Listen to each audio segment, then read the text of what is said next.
Hello, Professor Toybox here along with Han Solo, and I've got something special for you today. A few months ago, I was playing around with the sports toys, trying to come up with something that would be fun to play, because, let's face it, with only 2 players, you spend a lot of time chasing balls, and that gets boring pretty quickly. But as it turns out, you can toss other stuff into goals, like townspeople and critters, and so in the process of experimenting with the sports toys, I invented a little game that I call Bantha Ball. And so I'm going to come over here, and I need a second player to help me demo this, so I'm going to put Princess Leia down on the base and bring her in with my other controller.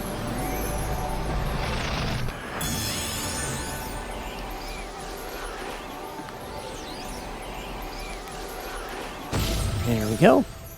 And then I'll step on the controller here for the challenge maker, and we'll go ahead and demo this, and then I'll show you how to build it.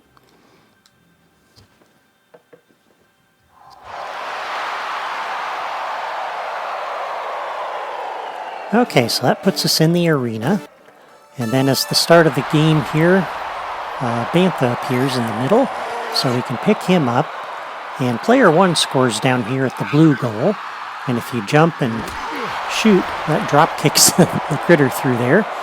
And again, this works with a townsperson as well. And of course, player 2 can do the same thing if you can catch the thing.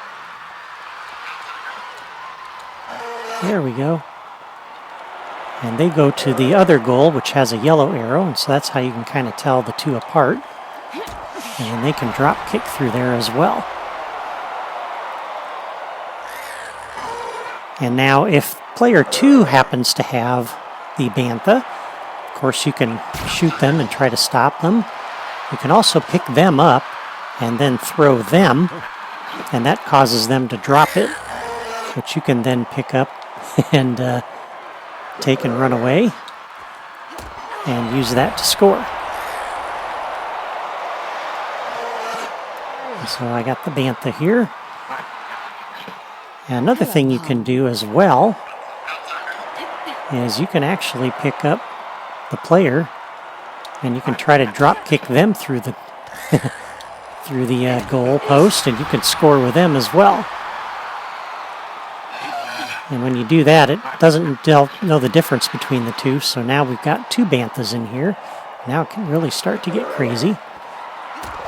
But now you can score by throwing the other player through the post, or you can score by throwing the critter or townsperson through the post. And if you happen to throw it through the other player's goal post,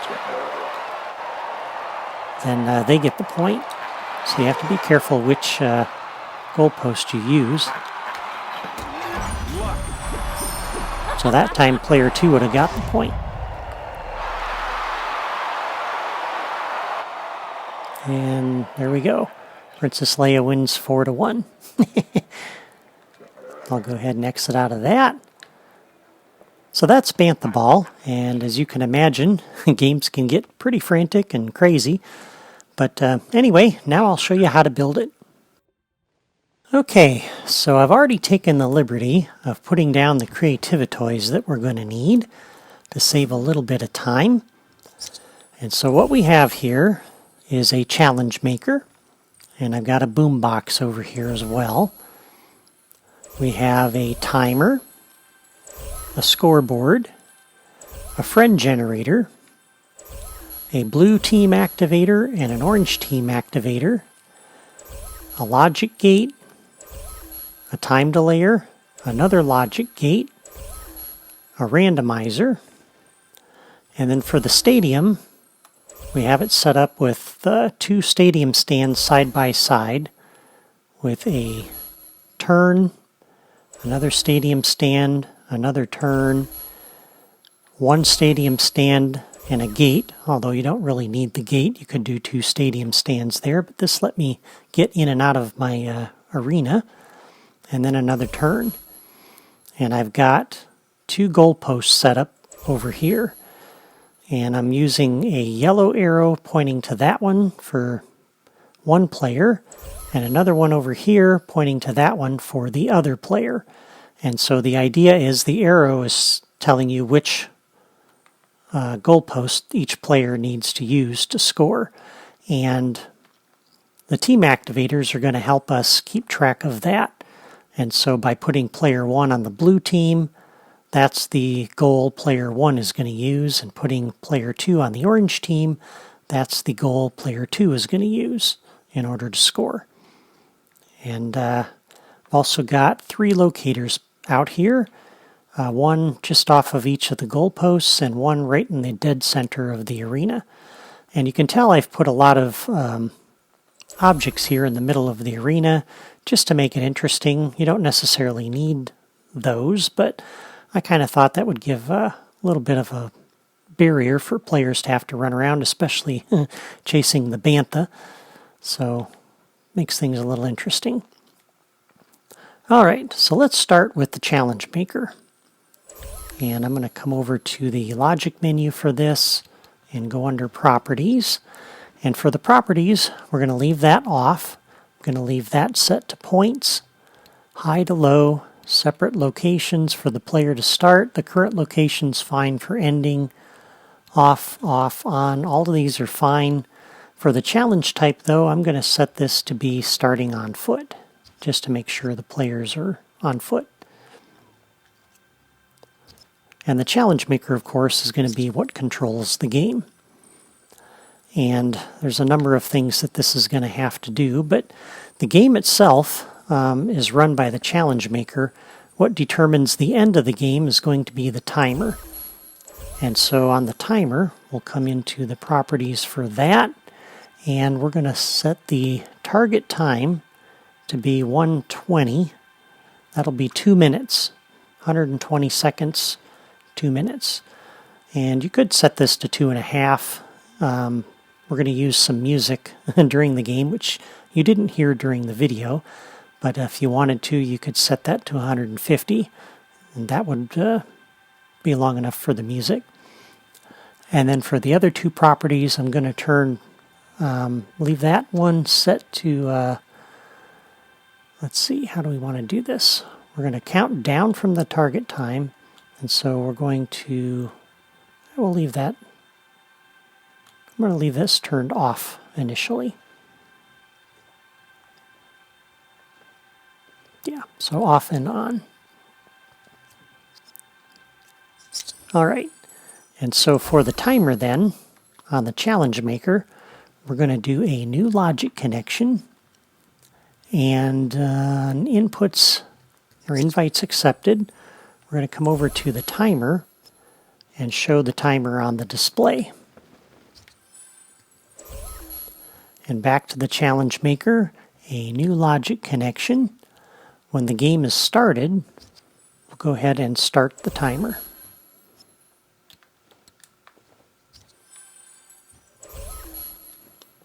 And on the challenge maker, a new logic connection.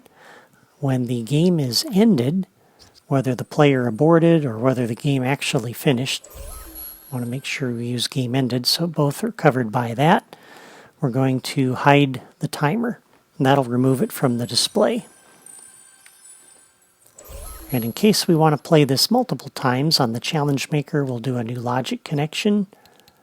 When the results are closed at the very end, we'll come over to the timer and reset the timer.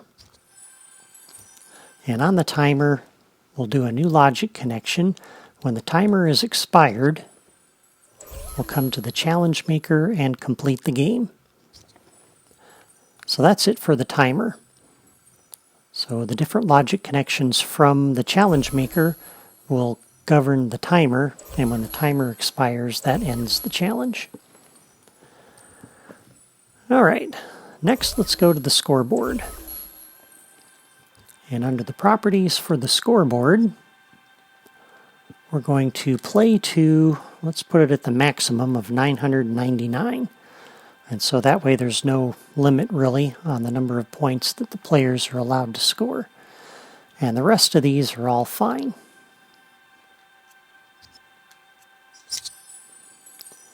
Okay, and then on the challenge maker, we'll do a new logic connection. on invites accepted, we're going to come over to the scoreboard and reset it.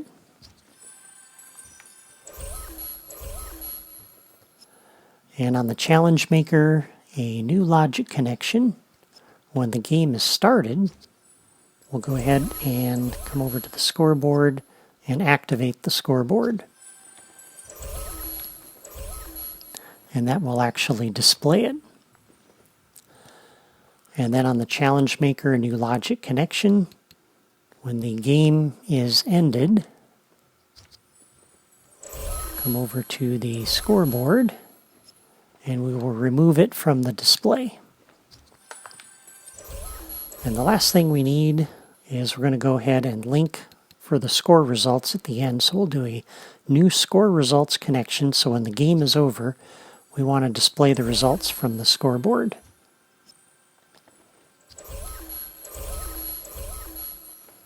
All right, so that's it for the challenge maker and the scoreboard. Now the other part of this is the actual scoring. And so on the goalposts over here, we're going to come over to this one first for player 2. And we'll do a new logic connection. When a goal is scored, and we can't govern apparently by player 1 or player 2.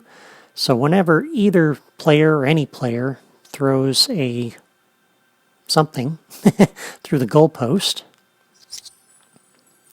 that'll be the one that'll score for player 2. And so we'll come over here and we are going to increment by 1 the score for player 2. And then we'll do the same thing for player 1's goalpost. So a new logic connection, when a goal is scored by anybody, we'll come over to our scoreboard and we will increment by 1 the score for player 1. And that's it for the scoreboard. Okay, so let's come back to the challenge maker and let's set up the starting locations for each player. So on here we're going to do a new locator connection and we're going to come over to this locator. And this is going to be the player 1 start location.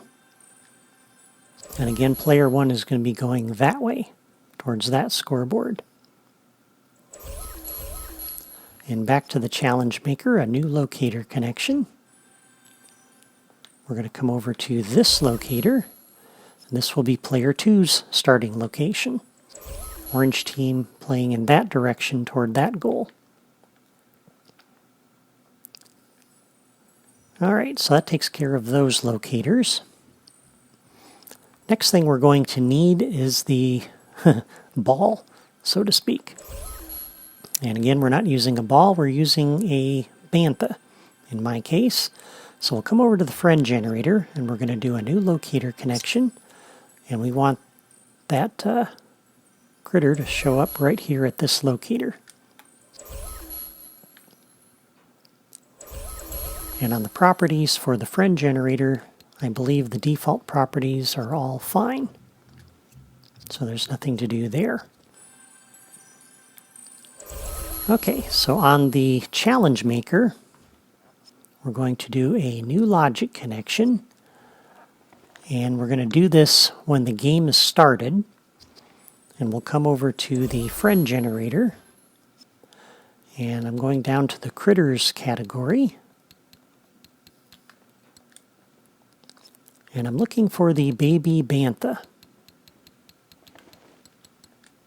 There we are. And when you approach the Bantha, because it's a critter, it's going to try to run away from you. And if you find that too difficult to do, you could use one of the Jawa characters. That would work fine. So the Jawas would not run away from you and it'd be a little easier to grab them. So for smaller kids, or if you're having a hard time catching the Bantha, that would be your alternative. And on the challenge maker, we'll do a new logic connection. And when the game is ended, we want to come over to the friend generator and remove all of the generated animals or townspeople or whatever we're using.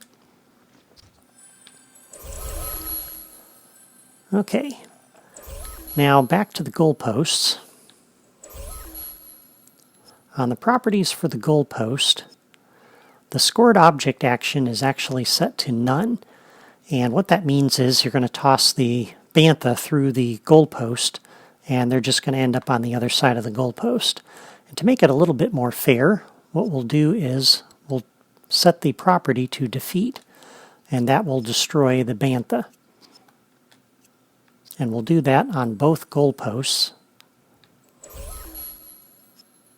So under the properties for this one, again, the scored object action will set that to defeat.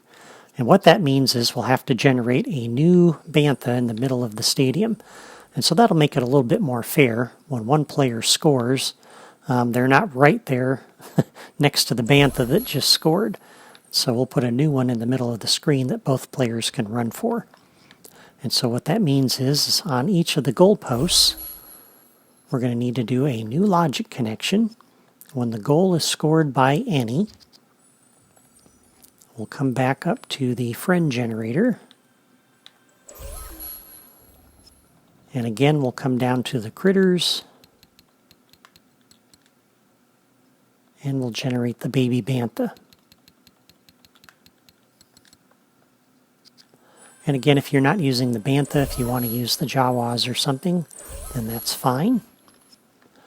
On the other goalpost, new logic connection, when a goal is scored by any, once again, come over to the friend generator, come down to the critters category, and select the baby bantha.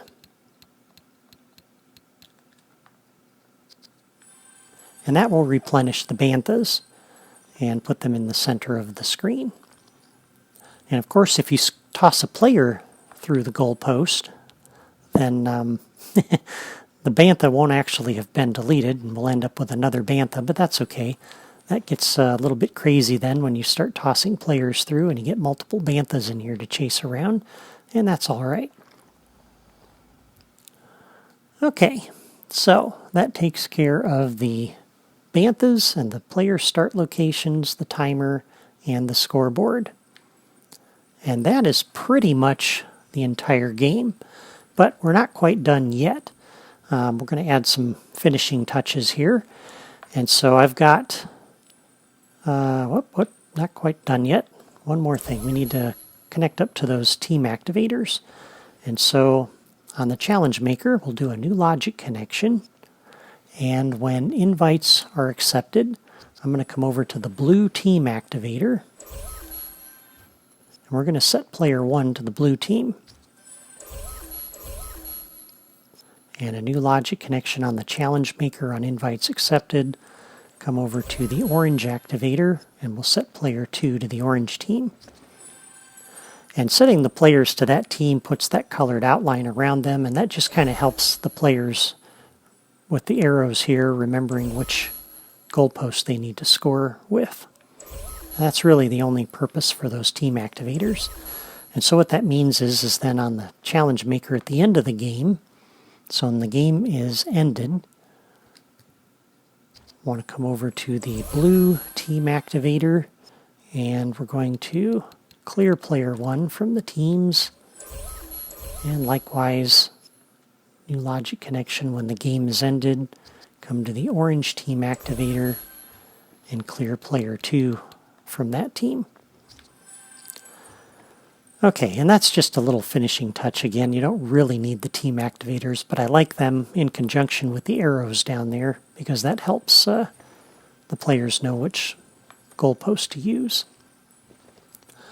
All right. So the other thing that would be nice is to have these stands be a little bit more interactive. And so what I've got is on this logic gate, what I've done is I've done a new logic connection on output. And I've connected to each of the stadium stands, and it's not going to let me do that because I've already connected to all of these, so I'll cancel. But what I've done for each of these is if I come over to this logic gate and I select, for example, the curved stadium here, on output from the logic gate, it's going to do loud cheering. And so I've done that 10 times, and I've established a logic connection from this gate on output to each of the 10 stadium stands to do loud cheering. And what I want to have happen is I want the stands to cheer when either player scores. And so what we're going to do, just to make it easy, rather than having to hook up each of the signals 10 times, I've done the logic gate 10 times. And so now for each of the signals, each of the different times I want the loud cheering to happen, all I have to do is connect up to that logic gate. And so on the challenge maker, we'll do a new logic connection. And on invites accepted, we'll go ahead and have the stands start cheering. And so we'll input into that gate. And we'll do a new logic connection on the challenge maker. When the game is started, we'll also go over to this logic gate and input. So that'll keep the loud cheering going. And when the game is completed, so new logic connection when the game is completed at the very end of the game, we want the audience to cheer loudly. And so that way I've made 3 connections from the challenge maker to this logic gate, versus if I didn't have the logic gate, I'd have to do 30 connections, 10 for each of those signals for invites accepted and started and game completed to each of the 10 stadium stands. And so this way I've got 13 logic connections instead of 30. And so that's the purpose for this gate. Now the other thing to do is to have the scoring, the cheering happen when a player scores. And so we'll come over to each of the goalposts and we'll do a new logic connection when a goal is scored by any. We're going to come over to the logic gate and we will input, and that will set all 10 stands off to cheering. And same thing for this one. So a new logic connection when a goal is scored by any. Again, we'll come over to this logic gate and input, and everybody will cheer. Now, when there's no scoring going on and you're in the middle of the game, it's going to get really quiet. And so for that, we have some other toys here. We have the time delayer, we have a logic gate, and we have a randomizer. And so what I want to have happen is just have some random soft cheering going on while the game is going and nobody's actually scoring, just for some ambient noise, because that's what you hear during baseball games and soccer games and football games and such. And so to govern that, we're going to use this time delayer. And so on the time delayer, we're going to go into the properties, and I'm going to set the delay time to be 2 seconds. And we're going to come over to the challenge maker to start that off. And so we'll do a new logic connection, and when the game is started, we'll come over to the time delayer and start the delay. And we'll do a new logic connection on the time delayer. When the delay is completed, we're going to come over to the randomizer and do an action. And on the randomizer, under the properties, all of those are fine. So we'll do a new logic connection on the randomizer, and there are 10 random trigger signals, and I also happen to have 10 stands.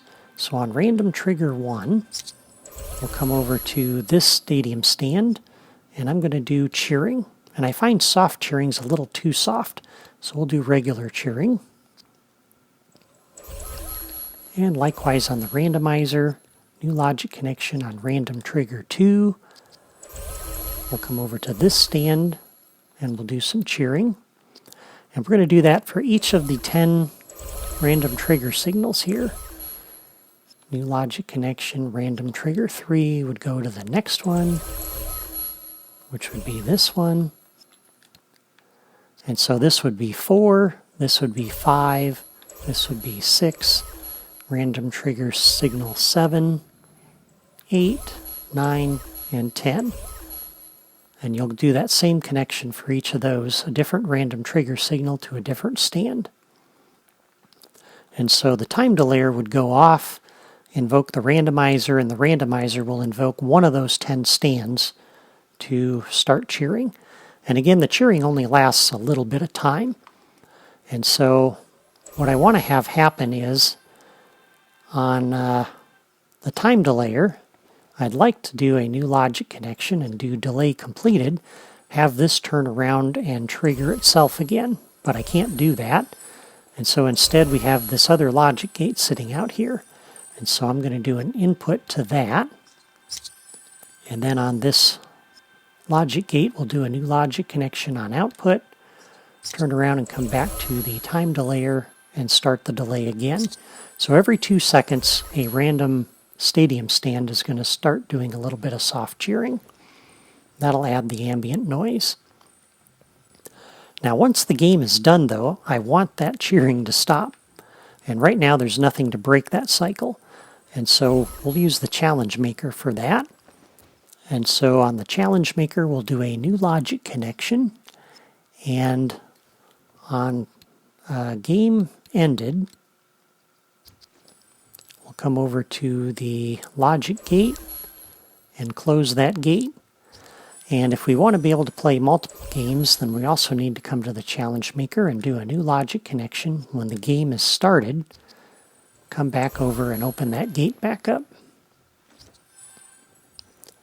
And that way, we have some cheering going on from the random stands during the game, and that'll keep going for the duration of the game.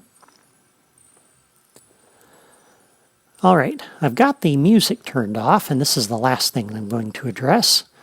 But normally we have some music playing when this toy box is loaded by virtue of the skybox. And so when the game starts, I'd like to start a little bit different music. And so we're going to come in here and do a new logic connection. And we're going to do this on invites accepted. Come over to the boom box, and what I recommend for this game is under the whimsical category, we're going to scroll down and do the Cantina Band. And then on the challenge maker for the end of the game, we need to put the other music back. So we'll do a new logic connection, and we'll do a game ended. We'll come back to the challenge maker, and the music that normally plays is under the Moody category. And that would be the Dune Sea of Tatooine Jawa Sandcrawler.